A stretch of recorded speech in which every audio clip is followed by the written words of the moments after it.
Chittur government college അലൂമിനി അസോസിയേഷന്റെ നേതൃത്വത്തിൽ ആചാര്യ സംഗമം നടത്തി.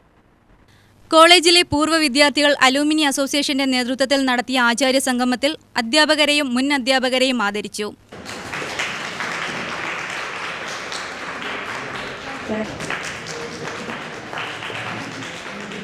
ആചാര്യ സംഗമം പ്രിൻസിപ്പൽ ചുമതല വഹിക്കുന്ന MV വിജയകൃഷ്ണൻ ഉദ്ഘാടനം ചെയ്തു. ഈ കോളേജിൽ വിദ്യാർത്ഥികൾ തമ്മിലുള്ള വിദ്യാർത്ഥികളും അധ്യാപകരും തമ്മിലുള്ള ബന്ധം, നാട്ടുകാർ തമ്മിലുള്ള ബന്ധം എല്ലാം വളരെ ഹൃദ്യമായി. ഇത്രയും നല്ല ഒരു അറ്റ്മോസ്ഫിയർ എൻ്റെ ജീവിതത്തിൽ എവിടെയും ഉണ്ടായിട്ടില്ല എന്നാണ് തോന്നുന്നത്. അതുകൊണ്ട് ജീവിതത്തിൻ്റെ സായാഹ്നത്തിൽ ചിറ്റൂരിൽ വന്ന് ജീവിക്കാൻ തീരുമാനിച്ചപ്പോൾ ചിറ്റൂർ കോളേജിലെ ഒരു ഓൾഡ് സ്റ്റുഡൻസ് അസോസിയേഷൻ ഉണ്ടാക്കണം എന്നുള്ള ആഗ്രഹം മനസ്സിൽ വെച്ചു.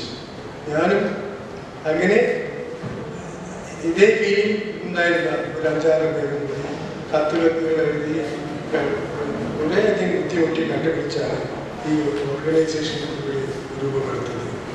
അത് വളർന്ന് ഇന്നത്തെ നിലയിലെത്തി. ഇപ്പോൾ അതിൻ്റെ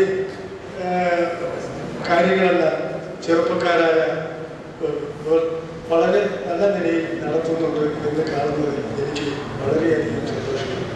പ്രൊഫസർ K. ജയദേവൻ അധ്യക്ഷനായി. AV ഹരിദാസ്, രവീന്ദ്രനാഥ മേനോൻ, VP വേണുഗോപാൽ എന്നിവർ പ്രസംഗിച്ചു.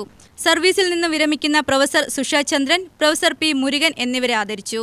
ചടങ്ങിൽ വെച്ച് ചിറ്റൂർ കോളേജിലെ വിദ്യാർത്ഥികൾക്കുള്ള ചിറ്റൂർ കോളേജ് അലൂമിനി അസോസിയേഷൻ വർഷം തോറും നൽകി വരാറുള്ള ചിറക് അവാർഡും വിതരണം ചെയ്തു. UTV news, Palakkad.